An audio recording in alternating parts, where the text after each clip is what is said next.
किसी भूले बिसरे खंडहर के पास खड़ी मिलती थी, तो कभी किसी सूखे पेड़ की टूटी डाल पर बैठी होंठों पर एक हल्की सी मुस्कान लिए, जैसे वो मुस्कान किसी पुराने गीत की धुन हो जो दिल को छूकर भी कुछ कहे नहीं। वो दिखती थी जैसे किसी चित्रकार की कल्पना हो, नर्म, शांत और एक रहस्यमयी आभा से घिरी हुई। उसकी आंखें जैसे किसी शांत झील की सतह, गहराई लिए मगर थरथराती नहीं। उसकी मौजूदगी में कोई डर नहीं था, बल्कि एक अलौकिक सुकून था, जैसे आत्मा को अपने ही घर लौटने का रास्ता मिल गया हो। बिना कुछ कहे वो अर्जुन के भीतर कुछ कह जाती थी, एक ऐसी भाषा में जो सिर्फ महसूस की जा सकती थी। पता नहीं क्यों ये दृश्य अर्जुन को हमेशा उसी वक्त दिखते जब वो अपने भीतर डूबा होता, जब दुनिया से कटकर बस अपने विचारों में खो जाता। जैसे उसकी कल्पना और उसकी चेतना के बीच कोई पतली सी खिड़की खुल जाती हो और उसी से वो चेहरा, वो मुस्कान उसकी दुनिया में दाखिल हो जाती। जब ख्वाहिशें उम्र से पहले ही दम तोड़ दे तो मन अपनी भीतर एक परछाई गढ़ लेता है। ना वो हकीकत होती है ना सपना, बस एक एहसास जो टूटने नहीं देता। कुछ जिम्मेदारियां सामने से दिखती हैं और कुछ बिना कहे भीतर से तोड़ती हैं। एक बच्चा 14-15 साल का, फटे पुराने कपड़ों में धूल से सना हुआ, हर दिन घर की जिम्मेदारियां निभा रहा है। जितना कर सकता है उतना नहीं, उससे कहीं ज्यादा। लेकिन इन बाहरी जिम्मेदारियों से भी भारी वो बोझ है जो शायद किसी ने देखा ही नहीं। वो सपने जो अब भी उसकी आंखों में पल रहे हैं, जो हर रात उसके दिल से पूछते हैं, तूने हमें सोच तो लिया, अब पूरा कौन करेगा? वो सपने जिनका वजन किसी पलड़े में नहीं तोला जा सकता, जिन्हें वो रोज अपने भीतर कहीं छुपा लेता है, माँ से, दुनिया से, खुद से भी। कभी वो मुस्कुरा देता है, कभी चुप रह जाता है, लेकिन रोता नहीं, क्योंकि उसके पास उस भीगने की भी फुर्सत नहीं। और जब कोई बच्चा इतना चुपचाप सब सहता है, तब वो रोता नहीं, बस चुपचाप बड़ा हो जाता है। उस झोंपड़ी में धूप से ज्यादा अंधेरा रहता है, क्योंकि वहां एक 15 साल का लड़का उजालों से ज्यादा अपने सपनों में रोशनी ढूंढता है। उसका नाम अर्जुन है, पर जिंदगी ने उसे सिर्फ सहना सिखाया है। हर सुबह उसकी मुट्ठी में मेहनत होती है और आंखों में एक अधूरा सपना। अर्जुन के लिए बचपन एक जिम्मेदारी बन चुका है, जिसे वो हर दिन निभाता है। ना शिकायत, ना बहस, सिर्फ चुप्पी में जीता है। शाम ढलने को आ गई थी। सूरज की रोशनी अब हल्की सुनहरी हो चली थी।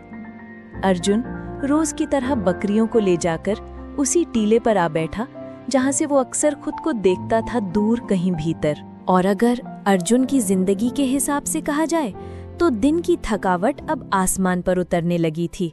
सूरज झुक रहा था, ठीक वैसे ही जैसे उसका बचपन झुक चुका था वक्त से पहले। टीले के नीचे से कुछ बच्चे गुजरे, स्कूल की यूनिफॉर्म में, हाथों में टिफिन, पीठ पर बैग और चेहरों पर वो मासूम सी बेफिक्री जो सिर्फ उन्हीं को मिलती है जिनके दिलों में आने वाले कल की जगह होती है। शायद किसी और के लिए उन बच्चों के चेहरे पर मासूमियत थी, पर अर्जुन के लिए वो मासूम नहीं थे। जब भी अर्जुन उन्हें देखता, एक अजीब सी बेचैनी उसके भीतर सरकने लगती, क्योंकि वो सिर्फ बच्चे नहीं थे, बल्कि चलती फिरती यादें थे जिन्होंने उसके जख्मों को कई बार छीला था। वो चिढ़ाते थे, कभी उसके फटे कपड़ों पर, कभी उसकी बकरियों पर, और कभी कभी सिर्फ उसकी मौजूदगी पर। इसलिए अक्सर जब वो उन्हें रास्ते में देखता तो या तो रास्ता बदल देता या किसी किनारे चुपचाप खड़ा हो जाता, जैसे खुद से भी छिप रहा हो। क्योंकि जब घाव ताज़ा हो तो चुभन नहीं, जलन होती है। और अर्जुन का वो घाव नया नहीं था, बस हर रोज थोड़ा और गहराता जा रहा था। आखिर वो भी तो एक बच्चा था जो सिर्फ जीना चाहता था, बिना तानों, बिना नजरों, बिना दाग के। बच्चों के हंसते खिलखिलाते कदम अब दूर जा चुके थे, पर अर्जुन की आंखें वहीं अटकी रहीं, जैसे वो खुद से पूछ रहा हो, क्या मैं भी कभी ऐसा था? मुझे भी स्कूल जाना था, पर कौन चराएगा ये बकरियां? माँ तो सुबह से निकल जाती है दूसरों के घर काम करने, और शाम को लौटती है तो थकी हुई, फिर वही राशन, वही चूल्हा। माँ ही तो है जो लाला से उधार लाती है, वरना घर कैसे चलता। पापा तो कब से बिस्तर पर हैं, सांसें चल रही हैं बस, उम्मीदें नहीं। मुझसे कोई पूछता भी है क्या कि मैं क्या चाहता हूं? जब सवाल बहुत गहरे उतर जाते हैं तब जवाब बाहर नहीं, भीतर से आता है। कभी कभी जब हम बाहर की दुनिया से थक जाते हैं तो हमारा मन धीरे धीरे भीतर की किसी पुरानी धुंधली गली में उतर जाता है, और अर्जुन का मन अब वहीं भटक रहा था। उसकी सोच अब सोच नहीं रही थी, बस बह रही थी, अतीत से भविष्य तक, खाली जेब से टूटे सपनों तक। और तभी उस चुप्पी के बीच उसे कुछ दिखा, एक परछाई जो अर्जुन से बहुत दूर थी पर अजनबी नहीं। उसके चेहरे पर कुछ नहीं था, सिर्फ एक सूनापन जिस पर हल्की सी मुस्कान बैठी थी, जैसे बरसों बाद कोई अपनी पुरानी पहचान को चुपचाप देख रहा हो। वो कुछ कहती नहीं थी, पर उसकी मौजूदगी बोलती थी।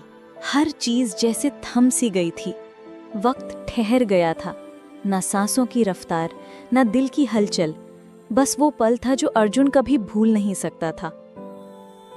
वो पल जो ना सपना था ना हकीकत, बस एक एहसास था जो उसकी रूह को कहीं छू गया था।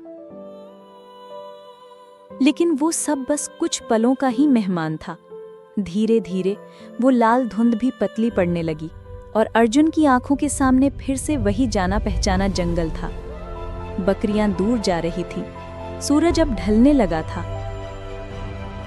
अर्जुन ने चारों ओर देखा, कोई नहीं था। वो परछाई अब कहीं नहीं थी, पर जो था वो एक अजीब सा सूनापन था। क्या मैं सच में कुछ देख रहा था या सिर्फ महसूस? पर अब रुकने का वक्त नहीं था। वो टीले से नीचे उतरा, बकरियों को धीरे धीरे इकट्ठा किया और घर की ओर बढ़ चला। एक बार फिर उसने पीछे मुड़कर देखा। जहां वो खड़ा था कुछ देर पहले, अब वहां सिर्फ हवा की और वो खामोशी जो अक्सर सपनों के टूटने के बाद रह जाती है। अर्जुन को कभी बाहर खेलने नहीं भेजा गया था। वो अपने आंगन की मिट्टी में खेलता, और जब थोड़ा बड़ा हुआ तो जंगल जाने लगा माँ बाप के पीछे पीछे। कभी किसी और बच्चे से दोस्ती नहीं हुई, कभी किसी अजनबी से खुलकर बात नहीं की। इसलिए धीरे धीरे उसके मन ने ही एक दुनिया बना ली। दादी कहानियां सुनाती थी, रूप की रानियों की, उन परियों की जो ना सिर्फ सुंदर थीं, बल्कि उनसे भी ज्यादा सुंदर था उनका दिल। माँ कहती, वो परी आएगी तेरे लिए कुछ खास लेकर, और अर्जुन मुस्कुरा देता। वक्त बीतता गया, पर बाहर की दुनिया जैसे उससे दूर ही रही। जब गांव के बच्चे ताना मारते, जब माँ बाप बिना बोले टाल देते, तो अर्जुन बस चुपचाप बैठ जाता। उसी चुप्पी में उसके भीतर कुछ हलचल होती थी, और तभी वो महसूस करता जैसे कोई उसके पास है। ना कोई चेहरा साफ दिखता, ना कोई नाम, पर एक एहसास जो उसकी धड़कनों से भी करीब था। धीरे धीरे वो एहसास, वो कल्पना एक लाल परछाई का रूप लेने लगी। ये परछाई हर वक्त नहीं आती थी, ना माँ की डांट पर, ना किसी आम गम पर जब अर्जुन अंदर से टूटने लगता, जब दिल में कोई खामोशी घर बना लेती, तब वो परछाई धीरे धीरे उभरती थी, जैसे कोई उसे थामने चला आया हो। अर्जुन की जिंदगी अब दो हिस्सों में बंट गई थी, एक जिसे दुनिया देखती थी और दूसरा जिसमें वो खुद को देखता था, और उस दूसरे हिस्से में थी बस वही लाल परछाई। समय बीतता गया और अर्जुन अब धीरे धीरे उस परछाई का आदी होता जा रहा था, जैसे वो कोई इंसान नहीं बल्कि कोई नशा हो, एक मीठा जहर जो ना जलाता था ना रुलाता, बस अंदर ही अंदर उसे शांति देता। वो अब जमीन पर नहीं, अपने ही मन की दुनिया में जी रहा था, जहाँ कोई ताना नहीं था, कोई तिरस्कार नहीं, बस वही परछाई थी जो हर बार उसे अपनी बाहों में समेट लेती थी। एक सुबह का सन्नाटा। एक सुबह जब अर्जुन अपने बिस्तर पर नहीं मिला तो माँ का दिल बैठ गया। पिता जो पहले से ही बीमार थे, लड़खड़ाते पैरों से जंगल की ओर चल पड़े। हर कदम भारी था, पर बेटे की तलाश उससे भी भारी थी। दिन भर ढूंढने के बाद भी अर्जुन का कोई पता नहीं चला। थक हार कर दोनों घर लौट आए। माँ आंगन में बैठी धोने लगी, चेहरा डर से सफेद और दिल बिल्कुल सुन्न। वापसी, पर वो अर्जुन नहीं रहा। तभी बिना किसी आहट के अर्जुन दरवाजे पर खड़ा मिला, आंखें खाली, चेहरा शांत, जैसे उस पर समय का असर ही नहीं हुआ था। माँ ने उसे दौड़कर गले से लगा लिया, पूछा, कहाँ था तू? पर अर्जुन ने कुछ नहीं कहा, बस चुपचाप खड़ा रहा। उसे खाना खिलाया गया। बकरियां अब भी भूखी थीं, जैसे उस दिन सब कुछ ठहर गया था। अर्जुन अब बिना किसी बात के इधर उधर घूमता रहता, कभी आंगन की दीवार छूता, कभी मिट्टी में घूरता, जैसे शरीर तो यहाँ है पर आत्मा कहीं और चली गई है। ना समझी और बेबसी। माँ बाप कुछ समझ नहीं पा रहे थे, गरीब थे, अनपढ़ थे, न किसी डॉक्टर तक पहुंच, न किसी समझ तक। उन्हें बस इतना समझ आता था कि उनका बच्चा अब वैसा नहीं रहा जैसा कभी हुआ करता था। और अर्जुन, उसे अब इस बात से कोई फर्क नहीं पड़ता था, क्योंकि उसकी दुनिया में वो अब पहले से ज्यादा जिंदा था। अब अर्जुन घर का हिस्सा नहीं था, बल्कि एक भटकी हुई रूह बन गया था, जो कभी जंगलों में दिखती तो कभी किसी सूनी नहर के किनारे चुपचाप बैठी मिलती। वो कुछ बोलता नहीं था, कुछ पूछता नहीं था, बस जमीन की ओर देखता, जैसे वहां कुछ ऐसा है जो बाकी दुनिया से कहीं बेहतर है। माँ अब रोती नहीं थी, शायद अब आंसू भी नहीं बचे थे, और पिता बीमार शरीर को घसीटते हुए जैसे तैसे बकरियां ले जाते, क्योंकि पेट तो फिर भी भरना था। एक चुप्पी जो जिंदगी बन गई। अब किसी को चिंता नहीं थी कि अर्जुन कहाँ गया।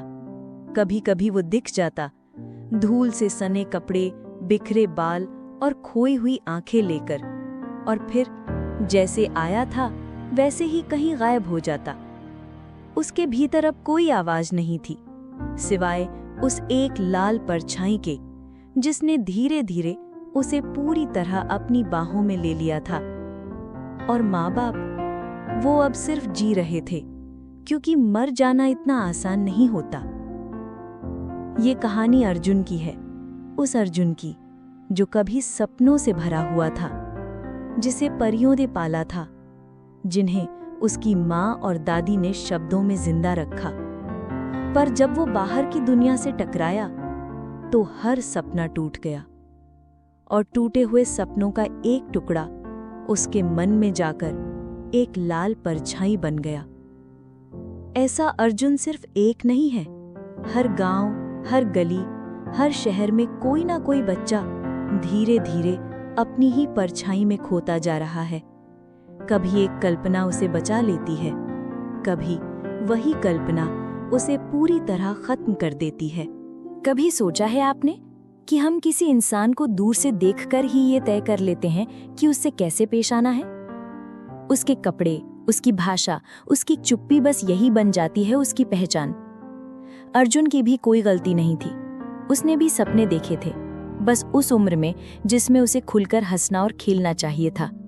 पर वो गरीब था, उसके कपड़े मैले थे, वो खुलकर बोलना नहीं जानता था, तो दुनिया ने तय कर लिया कि वो सिर्फ मजाक के लायक है।